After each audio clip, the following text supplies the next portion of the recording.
Shalom, shalom, shalom, shalom. First and foremost, I want to give all uncloaked praises, blessings to the Most High and His only begotten Son, Yahweh, Ba'ashem, Yahweh Shai, Ba'ashem, Kakadash. Double honors to the elder apostles and bishops of Great Millstone. Shalom to the hopeful elect, to the one-third remnant, to you brothers teaching truth and sincerity. So we're going to talk about with a quick lesson, Lord willing, is edifying. I just want to touch on, what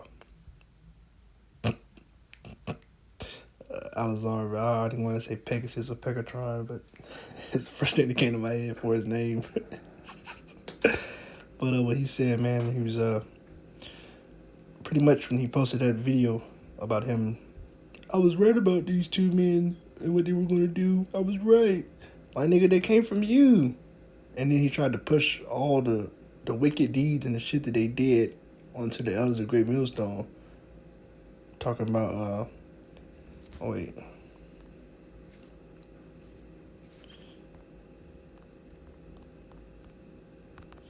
They tried to push,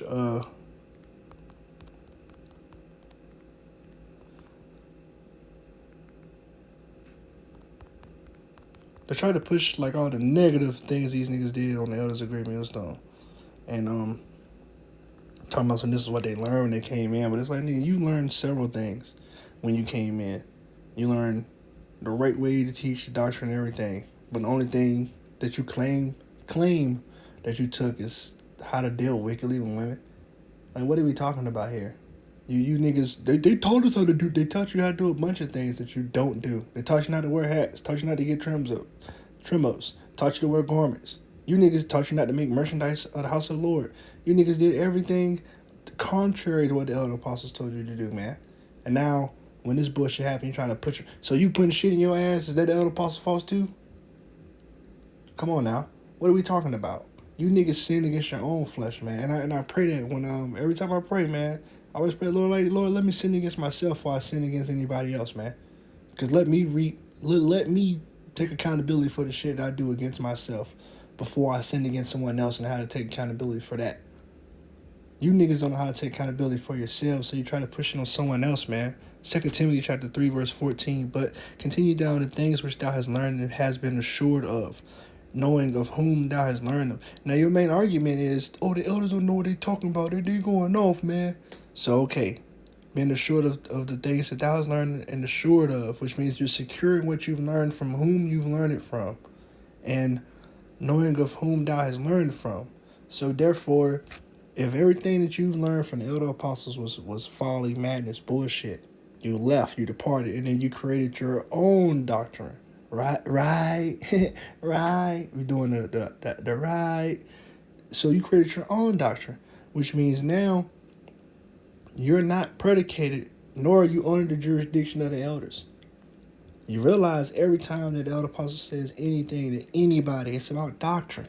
It ain't about nothing else besides doctrine and the shit that you do. That's it. It's the doctrine. We care more about the way that Yahweh Shai is presented than we care about you as a person. And the scriptures tell you, he did been often reproved, harden his head, man. You niggas did not take correction. You niggas didn't want to be reproved. You didn't want to be rebuked because you thought you were higher than rebuke. You thought you were higher than reproof. All you wanted was the exhortation. You wanted to be exalted 24/7 for your works and your doings. That was the whole point of everything you've been doing. You wanted to have the power and not the responsibility. And you're responsible for the people that you lead. You're responsible for the people that watch you and exhort you, man.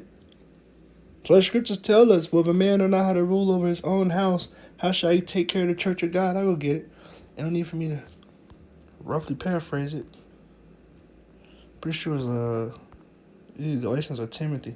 For if a man know how to rule, if a man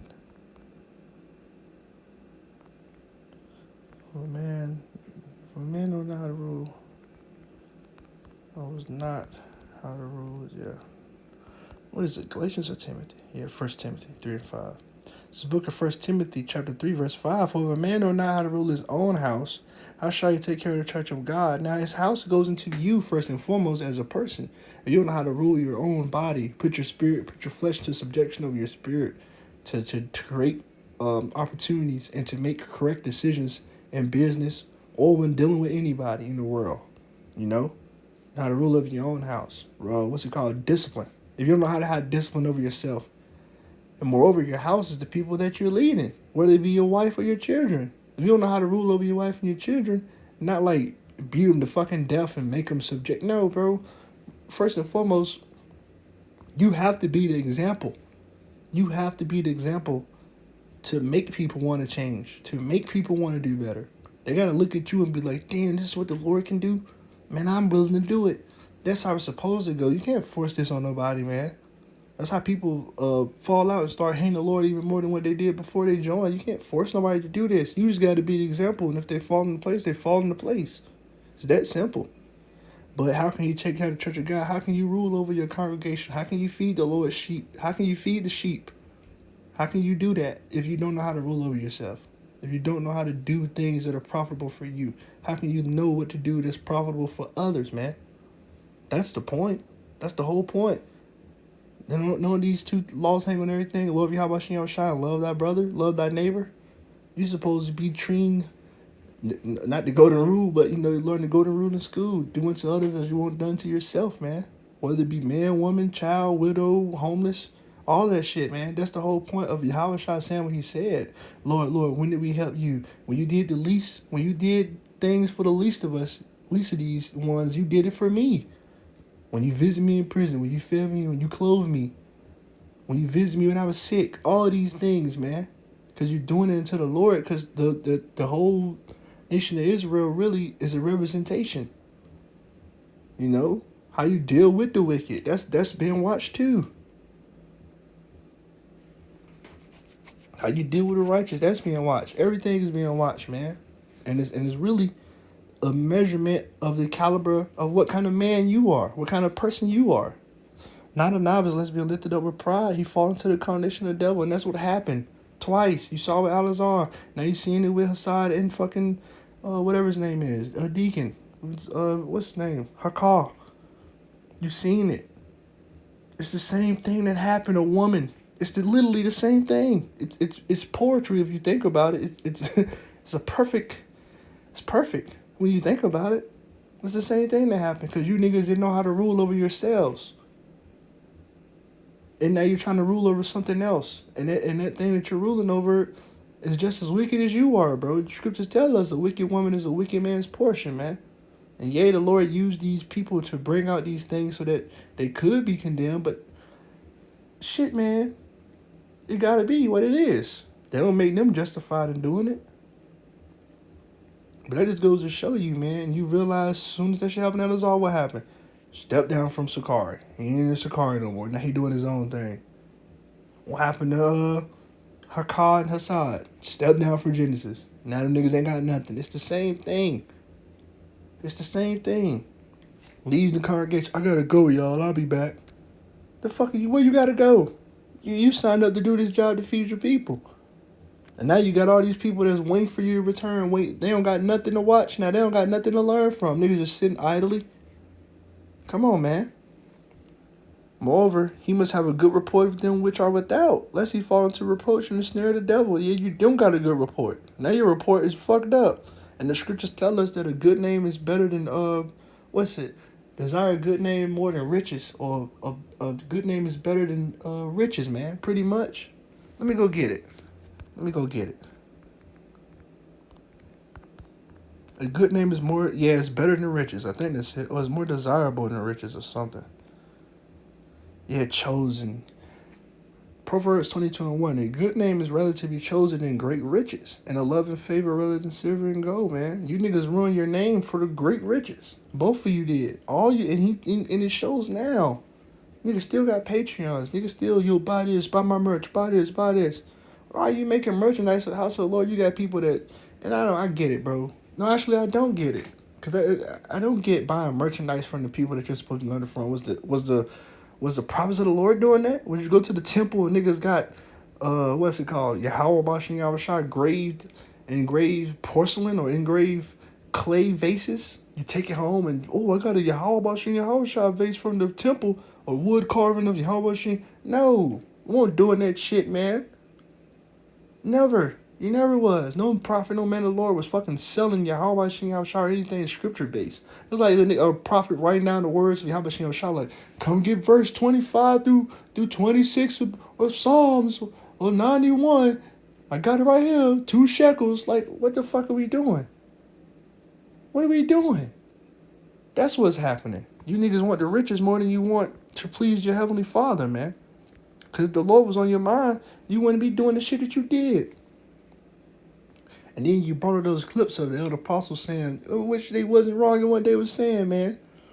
The first thing should come first, Yahweh Shem Yahshua, especially if you're dealing with a wicked woman. I've dealt with wicked women. I trust me, I've dealt with wicked bitches, man. I've dealt with I've dealt with them. I've dealt with them. And if I would have listened to the elder apostles, I wouldn't have dealt with them. I wouldn't have been in that situation.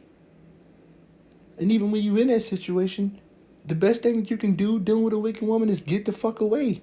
It's simple as that. You see what happened to these two niggas? That's because they didn't get away. They didn't do it righteously. They wasn't righteously dealing. They wasn't innocent. If you was dealing righteously and innocent with this woman, and she got vexed and did what she did and tried to expose you, you would still be innocent. Because you wouldn't have said or done nothing wrong. It would have just been fucking her lying to make you look bad. But these bitches don't got a lot to make you look bad. Because you made yourself look bad in how you was dealing with them. There's nothing in the context of those conversations that y'all had that makes you look innocent, man. But trust and believe. A wicked woman's a wicked man pushing, but he that escaped from her, yeah, hold on. Let's go get it. So you can understand.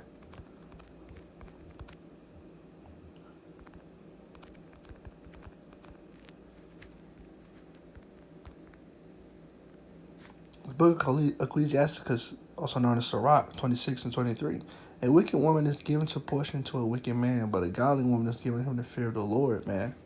As simple as that.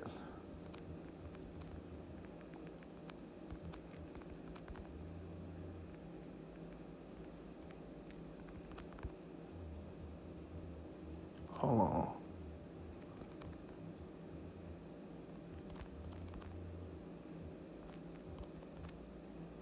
What is this? A wicked woman snares and traps, but the righteous shall escape. Hold on, I know what I'm looking for.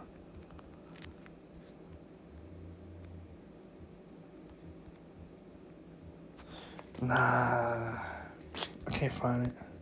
But the righteous shall escape pretty much. But either way, man, there you go. Amos 7 and 17. Therefore, thus said the Lord, I watch up your heart in the city. Now their sons and daughters shall fall by the sword, and the land shall be divided by line, and thou shalt die, and the polluted land of Israel shall surely go into this captivity for this land. You know how many brothers got children and wives, and they fucking wife left them and took the kids, and they can't see them? That's what they was talking about, because that shit happens, man. You fucking a bitch, you think she's great soup, and then nut in her, and she fucking, and them demons get on her, and fucking her true color show, nigga. I've seen it in the hood, I've seen it here, and I'll see it in the future. You can see it in the world, you can see it in the truth, man. Shit don't change just because you know, bro. The Lord, man, no. We have to go through these things, man. The best way to go through them is to just trust in the Lord. You can't fucking, what's the scripture, man? Many have lost their wits for a woman, man. That's not just a nigga spending everything trying to please a bitch. That's literally dealing with a woman that's probably yours, and she fucking make you lose your wits. Shit not a game. It's very sad and scary. But it's the truth. Instead of trying to fight and trying to deal with a woman that, bro, you can go on YouTube right now, TikTok, whatever you want to do, and just watch clips of men in the world, righteous, not even righteous men, but decent men in the world that going through shit with a wicked ass woman, man. That's what the others was saying it for. How much more in the truth? Knowing that Satan gets on us double time than he do with niggas in the world, because he already got them. We're going to go through harsher and worse things than men in the world do. Because we have to be tried and proven in that furnace of adversity, man. But don't ever try to take the words of the men out of context, man. You can always see it. You just do a lesson. Just watch a lesson about a woman to see, man. The elders and the men on down don't say no silly shit about nothing. Yeah, they don't say nothing silly or wicked or wrong concerning these ordeals, man. It's righteous because it's according to the scriptures. If your wife gonna be a harlot in the city, what should you do? Let that bitch go her way. She's a whore. You gonna keep the bitch around? She gonna keep cheating on you and breaking your heart? Probably give you a disease. Have a nigga all in your house. He might kill you because he want the bitch more than you do, and he jealous that she love him. She love you more than him. Come on, man. The best thing to do is just step the fuck away. Get the hell out of that situation, man. As always told us, you don't have nobody in your house. Don't have no woman in your house. You better fucking do something. Go somewhere else. People don't need to know the world is wicked as hell, man. And it's getting waxing worse, waxing colder. Hard and many shall wax cold. So we got to deal righteously, man, and use discernment to judge these matters. That's why the scriptures tells us it's like it's a good thing that a man touch not a woman. Because you see what happened.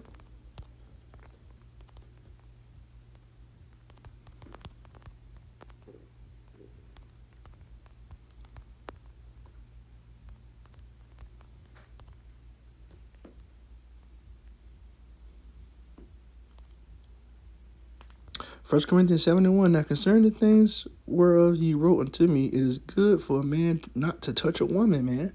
That's the end all be it all. You trying to have multiple wives and have multiple shits and concubines and all these things, man. And no, it's good to just focus on this word and please the Lord. If he wants you to have something, he gonna send it your way, man. It ain't bitches will fall out the sky, man. Like, it ain't that deep. When you're trying to go out and do shit on your own, that's when you fall into a trap. Just trust in the Lord, man. If you don't got no wife, just trust in the Lord. He'll give you one. He'll give you something in due time. Build yourself up. Focus on yourself. But you don't want to have something that you can't rule over you and your house. That's why the Lord probably withholding it from you, because you probably need to learn more and do more. But if you try to rush it, you ask get a wicked woman, then you're going to have to go through a hard lesson. And it's going to be on you, nobody else. Don't push that shit on nobody else. Put it on you. Because ain't none of these men telling you, bro, go find the nearest bitch and try to mac up on her and fuck her and just deal with her. No, don't do that. No. Hell no. You're supposed to have a standard for yourself and the women that you put your dick into. It's not hard to find a fucking chicken head and fuck her. Yay. But it's demons that come with that, man. There's problems that come with that you don't need in your life. Just focus on the word. Focus on Yahweh Shai, man. Seek ye first the kingdom of heaven, and all things shall be added unto you. And that's what niggas don't do. Let me get that and I'm in and off. That's what happens. They didn't seek the kingdom of heaven. They sought riches and profits on this side, man. Trying to get shit on this side. And now look at you. Matthew 6:33. But seek ye first the kingdom of heaven and his righteousness, and all these things shall be added unto you, man. We don't got to stress and worry about nothing, man. Just do right. Just do righteousness. Listen to the laws, statutes, and commandments of the Lord. And pray. And fear Yahweh Shai. And trust in Yahweh Shai. That's it. That's all that's required of us. It's not grievous. It's easy. It ain't easy, but it's easy, man. That's it. Lord willing, is edifying. Until next time. Shalom.